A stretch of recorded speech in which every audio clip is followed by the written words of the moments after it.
పండగలైనా పెళ్లిళ్లైనా వస్త్రాలకు వేదికొక్కటే, అదే SR shopping mall. Family అంతటికి unlimited offers. Coming to Venkatesh గారితో సూర్యవంశం, సత్యనారాయణ గారికి మళ్ళీ పేరు. ఆయనతో చేయటం అంటేనే నిజంగా ఎవరికైనా కానీ కత్తి మీద సాములాగా ఉంటుంది. అంత ఆషామాషి కాదు ఆయన్ని. ఆయన ఫిగర్ చూస్తేనే మనకు అనిపిస్తుంది, భయపడిపోవాలి ఎవరైనా. మనకి ఎస్వి రంగారావు గారి తర్వాత సత్యనారాయణ గారు తెలుగులో. ఎలా ఉంటుంది ఆ మూవీ వర్క్ ఎక్స్పీరియన్స్ కానీ, ఆ మూవీలో మీకు బాగా గుర్తుండిపోయే క్షణాలంటే ఏం చెప్పగలరు? రోషన్, నేను చెప్పేది ఏంటంటే, క్యారెక్టర్ ఏదైనా వచ్చిందంటే ఆ క్యారెక్టర్లోకి వెళ్ళిపోయి యాక్ట్ చేయడమే. ఆ క్యారెక్టర్కి ఏం కావాలో అది ఇవ్వటమే నాకు అలవాటు. అది ఒకటి. రెండోది ఏంటంటే, సత్యనారాయణ గారితో నాకు గుర్తు ఉండి 2-3 పిక్చర్స్ చేశాను. స్నేహం అంటే ఇదేరా కాదు, సారీ, సూర్యవంశం ఒకటి, ఓకే. తర్వాత ఏవండి మళ్ళీ పెళ్లి చేసుకోండి. రెండిట్లో కూడా నాది డామినేటింగ్ క్యారెక్టర్. అందువల్ల నేను డామినేటింగ్ క్యారెక్టర్ చేసినప్పుడు ఆయన పాపం యువర్స్ ఒబీడియంట్లీ అన్నట్టుగానే ఉండేవారు కదా. సో నాకు భయం వేసేది కాదు, అస్సలు భయం వేసేది కాదు. ఆ క్యారెక్టర్ని ఏం చేయాలో అది చేసేవాళ్ళం అంతే. ఆయన భయపడే వాళ్ళ ఆయన ఎలా భయపడతారు, మహానటులు వాళ్ళంతా. ఆయన ఏం భయపడేవారు కాదు. ఇంకొకటి చెప్పాలంటే, తమిళ్లో నంబియార్ ఎంత పెద్ద విలన్. అవును. ఆయనని కుక్కలాగా చూసే క్యారెక్టర్ ఒకటి చేశాను నేను. అంటే ఇట్లాగా అన్నం ప్లేట్ని ఇలా విసిరి కొడతాను అనమాట, ఆయన తీసుకుని ఇలా తింటాడు. అలాంటి క్యారెక్టర్ చేశా. నంబియార్ని ఆడించే ఒక క్యారెక్టర్ కూడా నేను చేశాను. Okay. So character is important. అసలు ఇంత అందమైన సత్యప్రియ గారిని అలాంటి క్యారెక్టర్స్ పెట్టాలని ఎలా అనిపిస్తుంది డైరెక్టర్స్కి? విల్లీలు, అందమైన విల్లీలు చాలా అట్రాక్టివ్గా ఉంటుంది కదా. ఏడిచే అమ్మలు ఎలా ఉన్నా పర్వాలేదు, ఓకే, కానీ విల్లీలు అందంగా ఉంటే అదొక గ్లామర్ కదా. అది అందువల్ల తీసుకునేవారేమో నాకు తెలియదు. Okay. And I used to perform, వాళ్ళకి కావాల్సింది ఇచ్చేదాన్ని. సత్యనారాయణతో ఒక డైలాగ్ చెప్తారు కదా, కైకాల సత్యనారాయణ గారితో. ఆయన పోయి ఏదో ఉప్మా తినొస్తే శనగలు ఏదో అది ఒకసారి చెప్పండి. ఇడ్లీ ఉప్మా సీన్ ఏంటి? ఎక్కడికి వెళ్ళొచ్చారు? ఓ, కూతురింటిగా. అక్కడ నుంచి అక్కడికి వెళ్ళిందే కాకుండా శుభ్రంగా తిని వచ్చారనమాట, మెక్కి వచ్చారనమాట. ఏంటది? అది పడేయండి, ఎవడు తింటారు అది, కుక్కలు కూడా తినవు.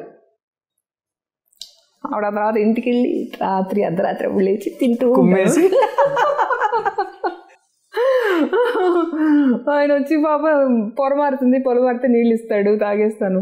తాగాక ఏంటి ఎలా ఉంది అని అడుగుతాడు అనమాట. తర్వాత వెక్కిరిస్తాడు ఆయన. కోవిల్లో తెలుగులో ఏమన్నారో తెలియదు, తమిళ డైలాగ్ బాగా గుర్తుంది కానీ తమిళ్లో కూడా నేనే చేశాను. తమిళ్లో కూడా మీరే? సూపర్. సో అలాగా తినే పద్ధతులే కదా నీకు, దొంగతనంగా తినే పద్ధతులే కదా, నీ బుద్ధులు ఎక్కడ పోతాయి అంటాడు ఆయన. ఆయన ఇన్సల్ట్ చేసైనా కూడా భరించి, తల్లి మీద, కూతురి మీద ప్రేమ ఉంటుంది తల్లికి. ఎంత విల్లి అయినా, ఎంత బ్యాడ్ క్యారెక్టర్ అయినా కూడా ఆ ప్రేమ వల్ల అది ఆ సీన్ ఎందుకో మరి చాలా నచ్చింది. తెలుగులోని తమిళ్లోని కూడా జనాలకి చాలా నచ్చింది. ఎందుకంటే సత్యనారాయణ గారు చేసే పద్ధతి ఒకటి చాలా బాగుంటుంది కదా.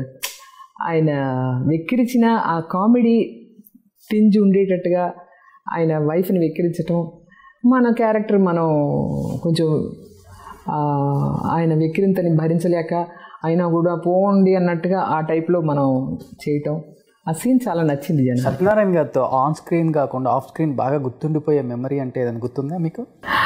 ఆయన మధ్యలో ఏమండి మళ్ళీ పెళ్లి చేసుకోండి షూటింగ్లో అనుకుంటా ఆయన ఒక పెద్ద లిస్టు తీసుకొచ్చి ఇచ్చారు, చూపించారనమాట. నా ఫ్యాన్స్ పంపించారు చూడమ్మా ఇది అనేసి. అందులోనేమో ఆయనతో యాక్ట్ చేసిన హీరోయిన్స్ లిస్ట్ అంతా ఉండింది. ఫస్ట్ పిక్చర్లో వీళ్ళ, సెకండ్ పిక్చర్లో వీళ్ళు, సూర్యకాంతమ్మ గారు, ఛాయాదేవి, అది ఇది అట్లా వేస్తూ వచ్చి లాస్ట్లో 100th పిక్చర్కి సత్యప్రియాని వచ్చి వేశారనమాట. ఏమండి మళ్ళీ పెళ్లి చేసుకోండిలో నేను ఆయనతో హీరోయిన్గా యాక్ట్ చేశాను. హీరోయిన్ అంటే ఆయనకి పేరుగా యాక్ట్ చేశాను అనమాట. సో దట్ వాజ్ వెరీ, నాకు చాలా గుర్తుండిపోయిన విషయం అనమాట. I was very happy. 100 అనే నెంబరే చాలా బాగుంది కదా.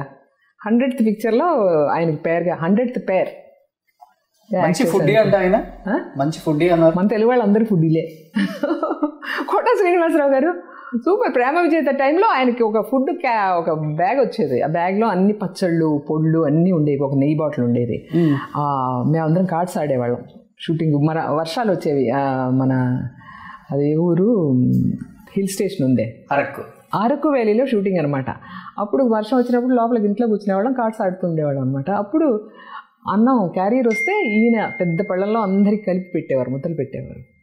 ఒక్కొక్క వాయ ముందు గన్ పౌడర్, తర్వాత ఆవకాయ, తర్వాత గోంగూర, ఇట్లా అన్నీ పెడుతూ ఉంటే చేతి ముద్దలు తినేవాళ్ళం.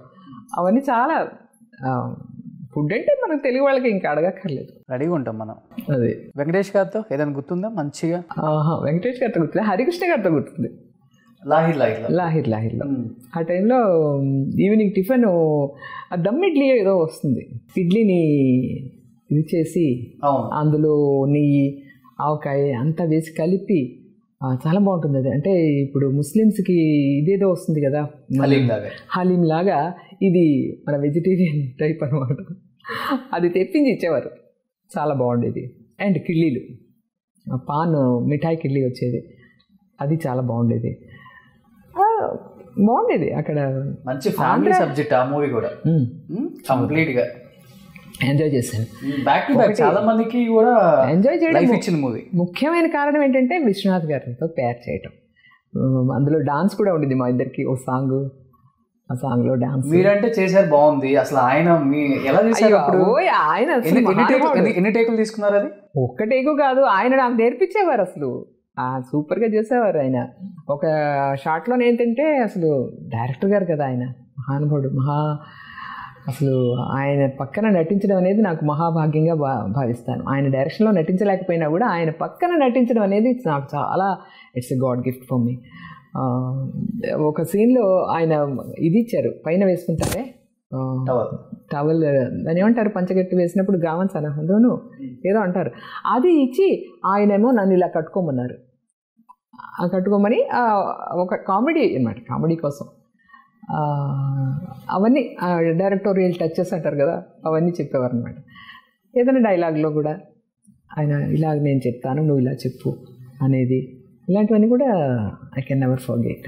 కంప్లీట్ ఒక విశ్వనాథ్ గారు, ఒక హరికృష్ణ గారే కాదు, సుమన్ గారు, వినీత్ గారు, లక్ష్మి గారు, రమాప్రభ గారు, భానుప్రియ గారు, మళ్ళీ ఒక సెకండ్ ఇన్నింగ్స్ అనుకోవచ్చు మొత్తం ఆర్టిస్టులు.